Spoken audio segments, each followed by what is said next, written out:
જો અંક ગણિતની શરૂઆત કરું, અંક ગણિત એટલે કે ન્યુમરોલોજીની શરૂઆત કરું એટલે કે આંકડા, અને આંકડા જોવા જાવ તો જ્યોતિષમાં પણ અંકનું બહુ મહત્વ છે. જ્યોતિષ શાસ્ત્રમાં અંકનું વિશેષ પ્રકારનું આખું આ ખગોળ ભૂગોળમાં વિજ્ઞાનમાં પણ તમે જુઓ કે અંકનું કેટલી મહત્વ, જે ગણતરી થાય છે એ ગણતરી પ્રમાણે જ આખું બધું જે અવકાશયાનમાં ખગોળ શાસ્ત્રમાં જયારે પેલું મોકલવામાં આવે અને ત્યારે પણ બધું આંકડા પ્રમાણે ગણિત થાય છે કે કેટલું દૂર છે, ક્યારે પહોંચશે, કઈ રીતે પહોંચશે, આખી ચર્ચા એના ઉપર છે. તો અંકથી માણસ દૂર નથી. તમે કાર બી ચલાવતો હોય તો જોયા કરો કેટલી સ્પીડ ઉપર ચાલે છે. કાર ચલાવતો કારમાં તો જુઓ, પછી રોડમાં જુઓ કે કેટલી સ્પીડની લિમિટ છે. બધું તમે આંકડાઓ જ જોયા કે આખું જીવન આંકડાઓના બંધનમાં આપણે બધા જીવીએ છીએ. અરે સૌથી પહેલા આપણને પૂછે કે તમારી બર્થ ડેટ કઈ, તમારી ઉંમર કેટલી, આપણે બધું જ આંકડા ઉપર ઘડિયાળ હાથમાં હોય તો આંકડા જ જોયા કરીએ છીએ આપણે. અંક ક્યાં નથી દુનિયા. અરે આ ચશ્મા પહેર્યા હોય તો કેટલા નંબર છે તમને? આપણે તો દરેક વસ્તુમાં આખી દ્રષ્ટિથી લઈને સૃષ્ટિમાં અંક ચારે બાજુ ફેલાયેલા છે અને આપણે બધા એમાં જીવી ગયા છે. તો આવો થોડાક અંકો જે વપરાય છે આપણા આધ્યાત્મિક જગતમાં એની થોડીક ચર્ચા કરીએ. સૌથી પહેલા 1 to 10 ની જો શરૂઆત કરીએ તો સૌથી પહેલા 1 નંબર, અને એ 1 નંબરથી આખા સૃષ્ટિનું સર્જન છે. જેમ આપણે કહીએ ગણિતની શરૂઆત 1 થી કરીએ તો આખા સૃષ્ટિનું સર્જન, વેદનું વાક્ય તમને કહું, 1 નંબરનો પ્રયોગ વેદ કરે છે, એકોહમ બહુશ્યામ પ્રજાયેય. વેદની શરૂઆત આખું સૃષ્ટિનું સર્જન ભગવાને કર્યું ત્યારે એક કોણ છે તો કે બ્રહ્મ, જે અનાદિ અને શાશ્વત છે, અને એક રહેલા પરમાત્માને અનેક થવાની ઈચ્છા થઈ. આ એક થી શરૂઆત થાય છે સૃષ્ટિના સર્જન, અને આ એકનો આંક વેદમાં લખેલો છે. લોકો ભલે એમ કે અંક ખાલી 0 ભારતે આપ્યું, બાકી બધા આંક આપ્યા, બાકી વેદનું રિસર્ચ કરવા જાવ તો તમને આંક મળે જ છે. એકોહમ બહુશ્યામ પ્રજાયેય, વેદ તો અનાદિ કયા છે, તો એકમાંથી હું અનેક થયો. તો આ એક કોણ તો કે અહમેવા સમેવાગ્રે નાન્યદ યત સદસત પરમ પશ્ચાદહમ યદે તચ્ચ યો વશિષ્યેત સોસ્મ્યહમ. એક કોણ છે તો કે બ્રહ્મ છે. જયારે કાંઈ નહોતું ત્યારે એ એક હતો, જયારે બધું જ છે તો એ એક જ નો વિસ્તાર છે, અને જયારે કાંઈ નહીં રહે ત્યારે એક જ રહેશે, અને એ છે પરમાત્મા. અને એટલા માટે આ એક આંક એટલે બ્રહ્મ. શાસ્ત્રોમાં વેદમાં એક આંક રૂપ પરમાત્માને કહેવામાં આવ્યા છે. એ એક રહેલો પરમાત્મા અનેક રૂપે વિસ્તર્યો છે. એકોહમ બહુશ્યામ પ્રજાયેય. એટલે હું બધા આંકમાં બે ચાર જ વસ્તુની ચર્ચા કરીશ. બહુ બધા વિષયો લેવા જઈશ તો પછી આપણે ઘણા વિષયો છૂટી જશે. તો એક એટલે બ્રહ્મ. જયારે પણ એકની વાત આવે ત્યારે બ્રહ્મનો ઉચ્ચાર કરો. શાસ્ત્રોમાં એને જ એક કહ્યું છે. અને બીજું વાત જે ગીતાજીમાં ભગવાન ઓમ ઇતિ એકાક્ષર બ્રહ્મ, એમ ગીતાજીમાં ભગવાને કહ્યું. ઓમ છે ને એ ઓમ ઇતિ એકાક્ષર બ્રહ્મ, એક અક્ષરનો બ્રહ્મ એ ઓમ અક્ષર છે, એમ શાસ્ત્રોમાં. એટલે વેદની દરેક શરૂઆત હરિ ઓમ તસ્સીરકા ઓમ થી શરૂઆત. તમે જો સરદારજી જે શીખ સંપ્રદાય છે એમાં પણ તમે જુઓ તો એક ઓમકાર લખ્યું છે, એક ઓમ એમ લખ્યું, એક થી શરૂઆત છે ત્યાં પણ. તો એ એક રૂપ ઓમકાર રૂપ પરમાત્મા પોતે ઓમ રૂપે વિદ્યમાન છે, બિરાજમાન છે. અને એટલા માટે આ એક અક્ષર એટલે બ્રહ્મનો દ્યોતક છે. બીજો આંકડા હવે હું બહુ ટૂંકમાં ચર્ચા કરીશ, કારણ કે ઘણા બધા આંક લેવા છે અને ઘણામાં તો એટલા બધા શબ્દો એટલા બધા પ્રચલિત છે કે ન લઉં તો પણ એમ લાગશે કે આ ન લેવું. બીજું છે 2 આંક, અને આમાં પણ વેદમાં હું વેદની પણ ચર્ચા કરીશ, પુરાણની પણ ને આપણે ષોડશ ગ્રંથાદિની પણ. વેદમાં દ્વા સુપર્ણા સયુજા સખાયા 2 શબ્દનો પ્રયોગ કર્યો, 2 અક્ષરનો પ્રયોગ વેદે પણ કર્યો છે, ઉપનિષદે કર્યો છે કે 2 સખા, એક જીવાત્મા અને પરમાત્મા, 2 પક્ષીઓ એક ડાળ પર બેઠા છે, એમ 2 શબ્દનો પ્રયોગ કર્યો છે. તો 2 આંક વેદમાં પણ છે. એટલે કોઈ એમ કહેતું હોય કે શૂન્ય જ ભારતે આપ્યું, એવું નથી. આપણે ત્યાં જ્યોતિષ શાસ્ત્ર તો અનાદિ છે અને એમાં બધું આંક ઉપર જ છે. એટલે એની પણ ચર્ચાનો વિષય જ છે કે ભારતે શું શું આપ્યું છે અને ક્યાંથી ક્યાં પ્રસર્યું છે. તો 2 શબ્દ આપણે ત્યાં પુષ્ટિ માર્ગમાં જો આપણે 2 કંઠી ધારણ કરીએ છીએ, 2 નો આંક. કોઈ કે કંઠી કેટલી ભરવાની કે 2, કારણ 2 મંત્રની આપણને દીક્ષા થાય છે, અષ્ટાક્ષર અને પંચાક્ષર. બીજું 2 કહું તો શૃંગારસ દ્વિદલાત્મક છે એમ કહીએ છીએ. દ્વિદલ, જેમ દ્વિદલ કહીએ ચરણાની 2 ફાંક હોય તો દ્વિદલ કહેવાય. સંયોગાત્મક અને વિપ્રયોગાત્મક. તો 2 નો આંક ત્યાં પણ પ્રયુક્ત થયો. શૃંગારસ ને દ્વિદલાત્મક આપણે કહીએ છીએ. બીજું 2 નો આંક કહીએ તો શ્રી મહાપ્રભુજીના 2 લાલજી છે, શ્રી ગોપીનાથજી અને શ્રી ગુસાઈજી. એમાં પણ બે નાગની ચર્ચા કરી શકાય. અથવા દ્વૌ ભૂત સર્ગૌ લૌકેસ્મિન, ગીતાજીની વાત કરું તો બે સર્ગ ભગવાને સર્જ્યા છે, એક દૈવી સૃષ્ટિ અને બીજી આસુરી સૃષ્ટિ. આ બેનો આંક. આમ જો બે ની ચર્ચા કરવા જઈએ તો ઘણી બધી આપણે ચર્ચાઓ ત્યાં કરી શકીએ. એમ તો બે તો આપણે ત્યાં વિશેષ રૂપે યુગલ સ્વરૂપ, યુગલ એટલે બે, તો એ પણ બેનો આંક છે. અને બીજું એક વિશેષ આંક બે ની વાત કરું, જ્યારે પણ આપણે ભોગ ધરીએ છીએ ત્યારે એક વસ્તુ નથી ધરતા, બે ધરીએ છીએ. જો આપણે કોઈ બી નંગ ધરીએ, આપણે બંટામાં ભરીએ તો કે ચલો બે લાડુડી ધરો, યા ભોગમાં ધરીએ તો ચલો બે મસડી ધરો. આપણે ત્યાં દરેક વસ્તુ બે સંખ્યામાં ધરાય છે ભોગમાં. વિશેષ રૂપે યાદ રાખવું, આપણે ત્યાં એનો ભાવ પણ એ છે કે યુગલ સ્વરૂપનો ભાવ, એક ઠાકોરજીનો, એક સ્વામીજીની સામગ્રી. યા આપણા વાર્તા સાહિત્યમાં એવો પ્રસંગ આવે છે કે એકવાર ગુસાઈજી નાના હતા, બાળક હતા, અને શિંગાર ભોગ ધર્યો હતો ઠોર, અને મહાપ્રભુજી કઈ શાસ્ત્રાર્થ કરવામાં વ્યસ્ત થયા. એટલામાં ગુસાઈજી ઘૂંટણીએ ચાલતા આવ્યા નવનીતલાલ પાસે, અને એમની પાસે જે ઠોર પડ્યો હતો એને પકડીને લેવા લાગ્યા. અને નવનીત પ્રિયાજીને એમ થયું કે અરે ગુસાઈજી મારો ઠોર લઈ જશે, એટલે બીજી બાજુથી નવનીત પ્રિયાજીએ પકડ્યો. અહીંયાથી ગુસાઈજી ખેંચે, ત્યાંથી નવનીતલાલ ખેંચે, અહીંયાથી ગુસાઈજી ખેંચે, અહીંયા નવનીતલાલ ખેંચે. અને આ દ્રશ્ય જયારે મહાપ્રભુજીએ જોયું ત્યારે એમના બહુજીને આજ્ઞા કરી, આજ પછીથી એક ન ધરતા નંગ, આજ પછીથી બે નંગ ધરજો, જેથી એક ઠાકોરજીનું અને એક ગુસાઈજીનું. યેહી તેહી તેહી એહી કછું ન સંદેહ. હમણાં પદમાં આપણે સાંભળ્યું કે બંને એક રૂપ છે. અને ત્યારથી આપણે ત્યાં આ પ્રસંગ પરથી ક્રમમાં આવ્યો કે હંમેશા બે સામગ્રી આપણે ત્યાં ધરી, બે નંગ સામગ્રી. એટલે આ બે નો આંક વિશેષ રૂપે સામગ્રીમાં તો યાદ રાખવું જ, બે ધરવામાં આવે છે. એ તો શિંગારમાં પણ દુહેરાનો શિંગાર હોય છે. ઘણી વાર ઉત્સવમાં એવું લખ્યું દુહેરા શિંગાર, અને દુહેરા શિંગારમાં એવું બધી વસ્તુ ડબલ આવે, બે આવે બધું છે. એટલે આમ દુહેરોનો ક્રમ આપણે ત્યાં છે. એટલે બે વિશેષ રૂપે આપણે ત્યાં આંકની મહત્તા આપણે ત્યાં સ્વીકારી છે. અને પ્રેમની પણ અવસ્થા બે કહી શકાય, સંયોગ અને વિપ્રયોગ. બધું દ્વિદલાત્મક છે. શૃંગાર દ્વિદલા, પ્રભુમાં પણ સંયોગ પણ છે, વિપ્રયોગ છે. નટવર વપુઃ, ત્યાં કહ્યું નટવતે છે ને વરવતે છે, ઉભય રૂપ છે. અને ત્યારે તો શૃંગાર રસ પૂર્ણ થાય. તો એમ ભાવમાં પણ વિપ્રયોગનો ભાવ અને સંયોગનો ભાવ, આ બંનેનો અનુભવ થાય. અને એટલા માટે પુષ્ટિ માર્ગમાં આ બેનો આંક વિશેષ રૂપે આપણને પ્રાપ્ત થાય છે. અને આ તો અનાદિકાળથી સયુજા સખાયા સમાન વૃક્ષમ પરિશસ્વ જાતે, આ બે પક્ષીઓ ડાળ પર બેઠા છે. અને એ ભાવથી લઈ અને આજ સુધી ઠાકોરજીમાં આ બેનો ક્રમ પુષ્ટિ માર્ગમાં સચવાયેલો છે. અને એટલા માટે જયારે પણ સામગ્રી ભોગ ધરો તો આને વિશેષ રાખજો. બીજું ત્રીજો આંક આવ્યો ત્રણ. ત્રણની જો શરૂઆત કરું તો સૃષ્ટિ સર્જનથી વાત કરું ત્યારે ભગવાન ત્રિદેવને પ્રગટ કરે છે. ત્રણ દેવ, બ્રહ્મા, વિષ્ણુ અને મહેશ. એટલે ત્રણ ની વિશેષતા હિન્દુ ધર્મમાં થઈ.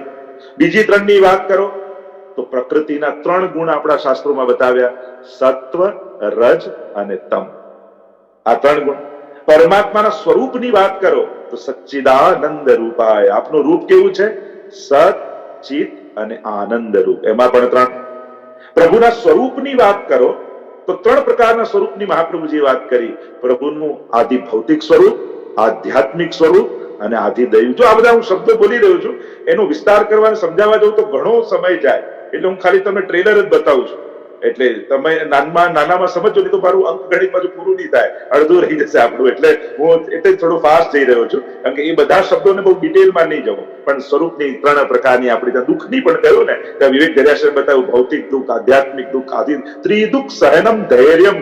એ મહાપ્રભુ વિવેક દરિયાશ્રમે કહ્યું ને, ત્રણ પ્રકારના દુઃખો સહન કરવા, કે આદિ ભૌતિક, આધ્યાત્મિક, આદિ દૈવિક. આપણે ત્યાં ઠાકોરજીના પણ ત્રણ સ્વરૂપ, આ યમુનાજીના પણ ત્રણ સ્વરૂપ, મહાપ્રભુજીના પણ રૂપમ તત ત્રિતયાત્મકમ, ત્રણ સ્વરૂપ કયા ને મહાપ્રભુજીના. આનંદ એટલે શ્રી કૃષ્ણ રૂપ, સ્વામીજી રૂપ અને સાક્ષી રૂપ. આ ત્રણ સ્વરૂપ મહાપ્રભુજીના પણ બતાયા, ઠાકોરજીના પણ બતાયા, યમુનાજીના પણ ત્રણ સ્વરૂપ બતાયા. ભૌતિક સ્વરૂપ એટલે જલપ્રવાહ, આધ્યાત્મિક સ્વરૂપ એટલે તીર્થ રૂપ, આદિ દૈવિક સ્વરૂપ એટલે સખી રૂપ. આ ત્રણ સ્વરૂપ. તો એ ત્રણની પણ ત્રણ પ્રકારની વાત કરી શકાય. પ્રભુનું કાર્યની જો વાત કરે તો પ્રભુનું કાર્ય કેવું છે તો કે ત્રણ દેવો પ્રગટ કર્યા તો ત્રણ પ્રકારનું કાર્ય, સર્જન, પાલન અને વિસર્જન. તો એમાં પણ ત્રણ આવ્યું. આગળ જો ચર્ચા કરીએ તો પ્રભુ સંબંધી તો છે, પણ આયુર્વેદમાં પણ તમે જોવા જાઓ તો આયુર્વેદમાં પણ આખું આયુર્વેદ વાત, પિત્ત અને કફ, આ ત્રણ ઉપર જ આખી આયુર્વેદનું સમાયોજન થયેલું છે. એમ ત્રણની જો ચર્ચા કરીએ તો અનેક પ્રકારથી આપણે એ ચર્ચા ત્રણના આંકડાની કરી શકીએ કે આ ત્રણનું આંક કઈ રીતે વિશેષ રૂપે મહાત્મ્ય રાખે છે આપણા હિન્દુ ધર્મમાં, આપણા પુષ્ટિ માર્ગમાં. આગળનો અંક એ 4 અંક છે. હવે 4 અંકની જો વેદથી વાત કરું તો વેદ કેટલા? તો કે 4. યજુર્વેદ, અથર્વવેદ, સામવેદ, આયુર્વેદ. આમ 4 પ્રકારના વેદની પણ આપણે ચર્ચા કરી શકીએ છીએ અને એ રીતે પણ એનો વિસ્તાર કરી શકાય છે કે 4 વેદની. આગળ વાત કરો હિન્દુ ધર્મમાં 4 અક્ષરની, તો 4 ધામ આપણા પ્રસિદ્ધ છે. 4 ધામ, ઉત્તરમાં બદ્રીનાથ, પૂર્વમાં જગન્નાથ, પશ્ચિમમાં દ્વારિકાનાથ, દક્ષિણમાં શ્રીરંગનાથ. તો એ 4 ધામ. હજી તમે હિન્દુ ધર્મના 4ના અંકની વાત કરો તો આપણે ત્યાં 4 આશ્રમ કયા છે? બ્રહ્મચર્ય આશ્રમ, ગ્રહસ્થાશ્રમ, વાનપ્રસ્થાશ્રમ અને સંન્યાસ આશ્રમ. આપણે ત્યાં 4 વર્ણ કયા છે? ચાતુર વર્ણે મયા સૃષ્ટમ. ગુણકર્મ વિભાગ ગીતાજીમાં પણ ભગવાને કહ્યું બ્રાહ્મણ, વૈશ્ય, ક્ષત્રિય અને શુદ્ર.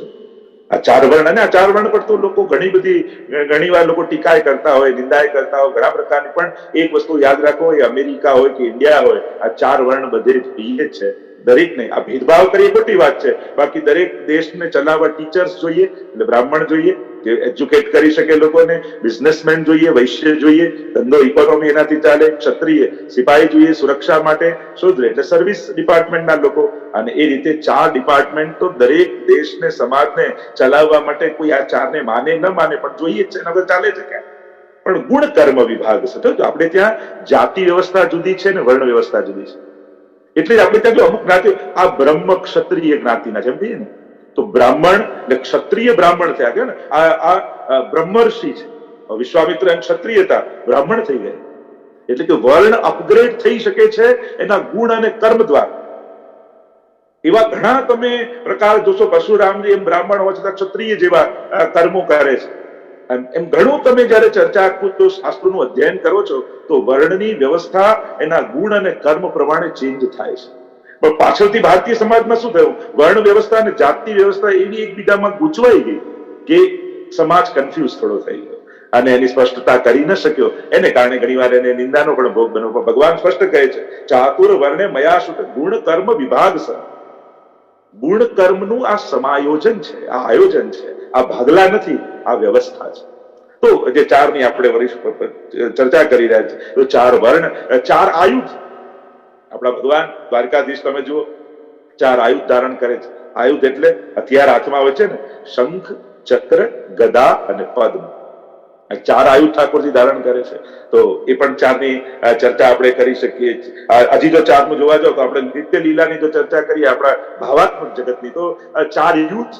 આપણે ત્યાં 4 યુથ છે કે સ્વામીજીનું નિત્ય સિદ્ધા ગોપીજનોનું, ચંદ્રાવલીજીનું પરકિયાનું, લલિતાજીનું અને કુમારિકાઓનું શ્રી યમુનાજીનું. તો 4 યુથ પણ બિરાજમાન છે. એમ જો 4 ની આપણે જો ચર્ચા કરીએ તો ઘણા પ્રકારથી આપણે આવા ચર્ચા કરી શકીએ. આગળનો આંક છે 5. અને 5માં તો આ પુષ્ટિ માર્ગના 5 તત્વ નિત ગાયેજી, તેના જન્મ જન્મના પાપ સર્વે જાયેજી. પ્રસિદ્ધ આપણું ચર્ચાનો વિષય જે 5 આંક કહીએ તો ઘણા બધી ચર્ચાઓ આપણે કરી શકીએ એમ છે. સૌથી પહેલા પુષ્ટિ માર્ગના 5 તત્વો છે. પહેલું તત્વ શ્રીજી શ્રી નવનીત પ્રિયા સુખકારીજી સમરો શ્રી મથુરાનાથ બિહારીજી એટલે શ્રીનાથજી અને 7 સ્વરૂપ. બીજું તત્વ શ્રી વલ્લભ કુળને ભજીએ છીએ, શ્રી મહાપ્રભુજીને એમનો વંશ. ત્રીજું તત્વ શ્રી યમુનાજીને જાણોજી, શ્રી યમુનાજી. ચોથું તત્વ શ્રી ગિરિરાજજી અને 5મું તત્વ બ્રજભૂમિ. તો આ 5નો અંક વિશેષ રૂપે પુષ્ટિ માર્ગમાં મહાત્મ્ય રાખે છે. તો આ 5 પુષ્ટિ માર્ગીય તત્વો અને પંચ મહાભૂત આપણે કહીએ ને કે આખું જગત વિવિધતાથી ભરેલું છે, પણ આખા જગતને તમારે સીમિત કરી દ્રષ્ટિએ જોવું હોય તો એ સીમિત દ્રષ્ટિ જો આખા જગત જે વૈવિધ્ય રૂપ નામ વિભેદે જગત રૂપ નામના ભેદથી લાખો કરોડો વસ્તુઓના નામ અને વસ્તુઓના આકાર છે, પણ એ બધાને એક કરીને જોવા હોય, એકદમ નજીક લાવી દેવા હોય તો કે આ બધા જ તત્વો આ 5 તત્વના બનેલા છે, જેને કહેવાય પંચ મહાભૂત. પૃથ્વી, જળ, તેજ, વાયુ અને આકાશ. તો આ 5 ભૂત અને એનાથી સમગ્ર સૃષ્ટિનું વિવિધ પ્રકારથી સર્જન થયું છે. તો આ 5નો આ કહીશ કે બીજું વિશેષ પ્રકારથી 5નો અંક તો પુષ્ટિ માર્ગીઓ માટે વધારે મહત્વનો, કારણ આપણો બ્રહ્મ સંબંધનો અંતનો મંત્ર પંચાક્ષર, 5 અક્ષરનો મંત્ર. આપણે કહીએ ગદ્ય મંત્ર એટલે ગદ્ય એટલે લિટરેચર અને છેલ્લે 5 અક્ષરનો મંત્ર. એને કહીએ છીએ પંચાક્ષર મંત્ર. એ કૃષ્ણ હું તારો છું, આપણે અપરસમાં ઠાકોરજી આગળ બોલતા હોઈએ છીએ, પણ બ્રહ્મ સંબંધ સમયે આ 5ના અંકને આપણે યાદ કરીએ છીએ અને એક કંઠી આપણે પંચાક્ષર મંત્રની બેરી છે, જેના દ્વારા આપણને સ્વરૂપ સેવાનો અધિકાર મળે છે. એટલે આ 5નો અંક તો વૈષ્ણવ ક્યારે ભૂલી ન શકે. અને એમાં આપણે ઠાકોરજી પુષ્ટાવા જઈએ અને ત્યારે આપણા લાલનને કે આપણા ઠાકોરજીને પંચામૃતથી સ્નાન કરાવીએ છીએ. એટલે હિન્દુ ધર્મમાં અને પુષ્ટિ માર્ગમાં પંચામૃત છે, 5 અમૃત છે. આજે તમે કઈ પણ જયંતિ યાદીના દર્શન કરો, હવેલીમાં જાઓ તો શાલિગ્રામજીને પંચામૃત કરાવતા હોય અને વર્ષે એકવાર ખુલ્લા દર્શનમાં શ્રી ઠાકોરજીને જન્માષ્ટમી સમયે મૂળ સ્વરૂપને પંચામૃત થતા હોય છે.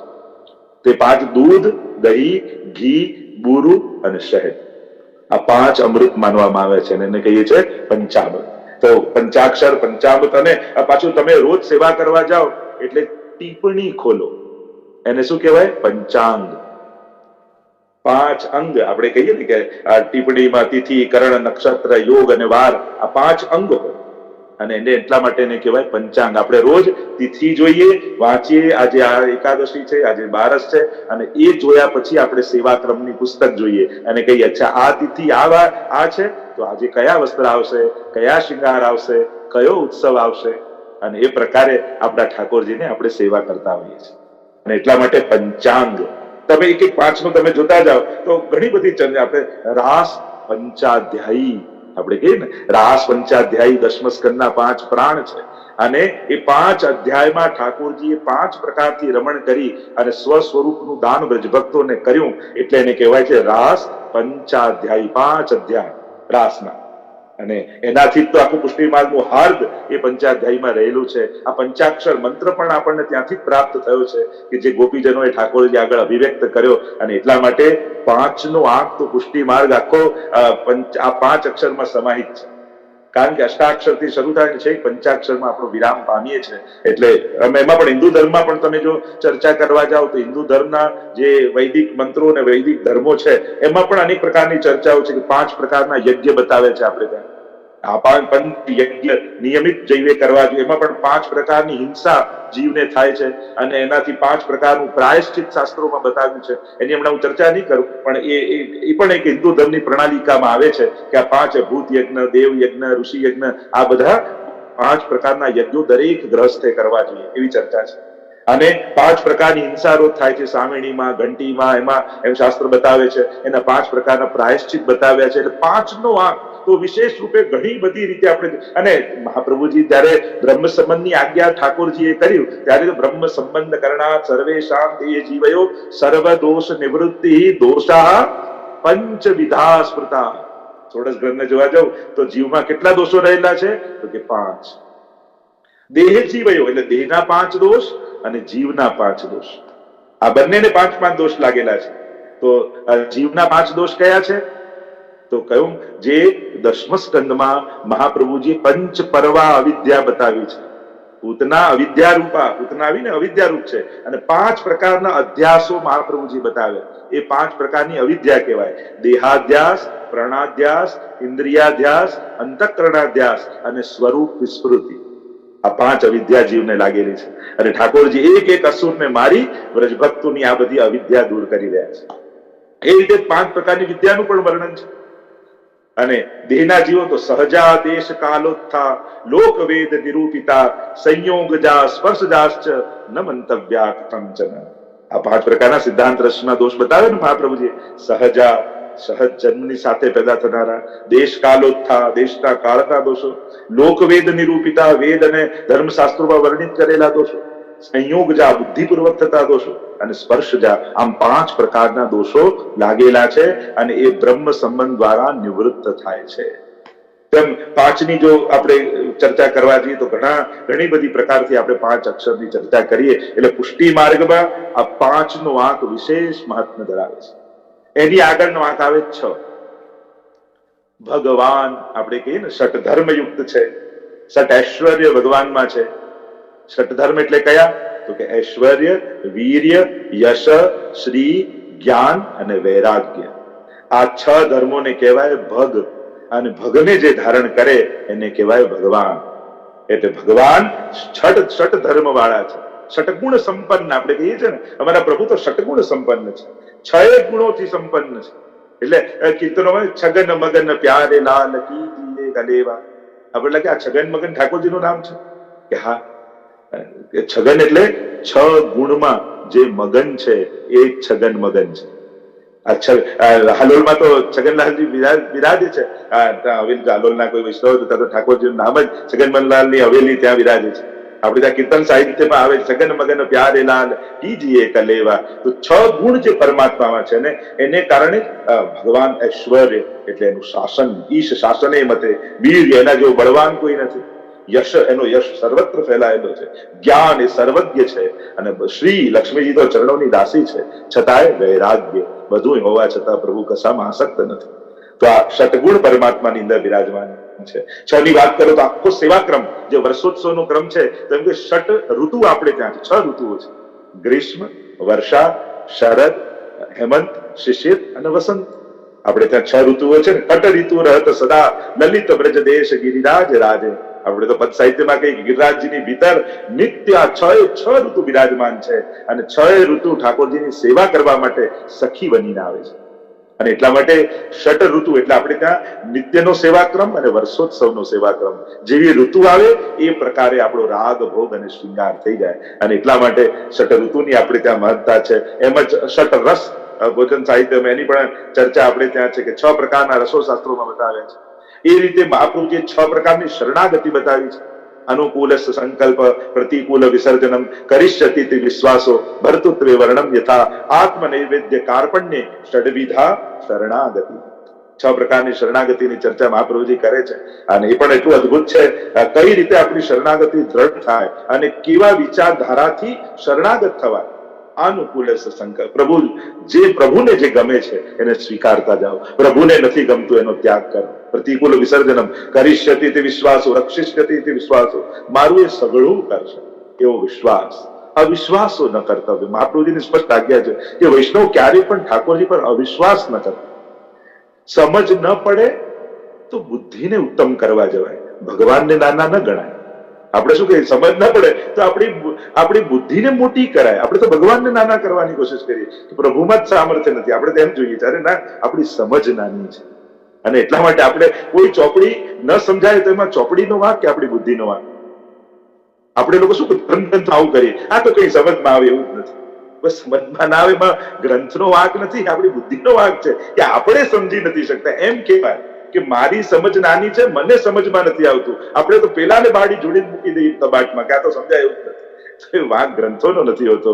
એમ જ ઘણીવાર ભગવાન પણ સમજમાં ના આવે, વાંક આપણી બુદ્ધિનો હોય છે, ભગવાનનો નથી હોતો. કારણ કે તમારા ધાર્યા પ્રમાણે એ ચાલે એવો છે નહીં. આપણે તો શું ભગવાનને જોઈએ છે, પાછું એવો જોઈએ છે કે હું ઈચ્છું ને હું કહું એમ જ ચાલે.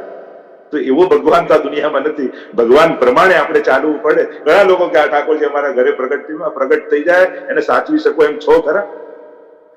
એ તો એવો નટકટ છે, તો બાજુ પાડોશીમાં ઘૂસી જશે, એના ઘરમાં ફ્રીજ ખોલીને બધું માખણ ખાઈ જશે, તો એ તમને શું કરી નાખશે કે આ તમારો છોકરો આવીને અમારે ત્યાં બધું લઈ જાય. તો પ્રભુ જેવા છે ને, જે રીતે બિરાજે છે એ બધું ઉત્તમ જ છે. આપણે પ્રગટ પ્રભુને સાચવી શકીએ એવાય નથી. એટલે 7 તાળના ઊંચા મથુરાધીશ પ્રગટ થયા. મહાપ્રભુજી કહ્યું કે આ કલિયુગમાં આવા સ્વરૂપની કોણ સેવા કરી શકે? ભૂપતમાં બિરાજો એવા થઈ જાવ તો સેવા કરી. અને એવા થઈ ગયા. તો આ ષટ ધર્મ પ્રભુમાં બિરાજમાન છે, ષટ ઋતુ છે, ષટ રસ છે, 6 પ્રકારની શરણાગતિ છે કે રક્ષિષ્યતિ વિશ્વા, કર્તૃત્વે વર્ણમ યથા, ભર્તૃત્વે વર્ણમ યથા, એ આપણો ભરતા છે. અને કાર્પણ્ય એટલે દીનતા. આમ 6 પ્રકારની શરણાગતિ. અને છઠ તમે એમ જોવા જાવ તો તિથિ પ્રમાણે પણ જો આંકડો જોઈએ છઠનો, તો સૌથી પહેલો તો ચૈત્ર સુદ છઠ, શ્રી યમુનાજીનો ઉત્સવ આવે. અને આપણે શ્રી યમુનાજીનો પ્રાગટ્ય દિવસ એવો ભાવાત્મક માનીએ છીએ. અને એ રીતે પ્રમાણે તિથિ આંક પ્રમાણે જોવા જાવ તો એવી ઘણી છઠની તિથિઓ આવે જેને આપણે ઉજવીએ છીએ. કસુંબા છઠ, અનુરાગનો દિવસ, પ્રેમનો દિવસ, બધું લાલ રંગ અનુરાગમાં રંગાયેલું હોય. અને એ દિવસથી પ્રેમની જાણે નૂતન શરૂઆત થઈ હોય એવું શ્રાવણ મહિનામાં આ કસુંબા છઠ આવે. તો એવી છઠોની પણ ચર્ચા આપણે કરી શકીએ. પણ અંકગણિત છે ને, એ પણ આંકડાઓ છે, તિથિઓ પણ. તો એવી છઠ અનેક પ્રકારની છે જે આપણે મનાવીએ છીએ. તો છઠની આગળ હવે જો જઈએ તો આવે છે આંક 7. અને આ 7 તો એટલો બધો એનો પ્રયોગ, આ 7 અંકનો, એ હિન્દુ ધર્મ હોય કે આપણા પુષ્ટિ માર્ગ હોય, અનેક પ્રકારથી કર્યું. આપણે જો 7ની ચર્ચા કરીએ તો ઘણા બધા પ્રકાર. સૌથી પહેલા તો ગુસાઈજીના લાલજી 7, પછી એમના માથે બિરાજતા સ્વરૂપો 7, શ્રીનાથજી બાવાની માથે બિરાજતી ધજાઓ 7 રંગ, 7 મેઘધનુષના રંગો. અરે ગિરિરાજજીની પરિક્રમા કરો તો એમાં 7 કોષની પરિક્રમા કરી, 7 કોષ પરિક્રમા કીધી. તો એવા 7ની તો ઘણી બધી આપણે ચર્ચાઓ અનેક પ્રકારથી 7 પુરીઓ છે, 7 સમુદ્રો છે, 7 ખંડ છે, એમ 7 વાર છે આપણા અઠવાડિયાના. તમે 7ના અંકની તો અનેક પ્રકારથી આપણે ચર્ચા કરી શકીએ એમ છે. અને તિથિ પ્રમાણે પણ જોવા જાવ તો મહાવત સાતમ શ્રીનાથજીનો પાટોત્સવ, માક્ષર સુદ સાતમ ગોકુલનાથજીનો પાટોત્સવ. એમ તમે સાતમ જોવા જાવ તો પણ ઘણી બધા પ્રકારની સાતમ એ પણ અંક જ છે.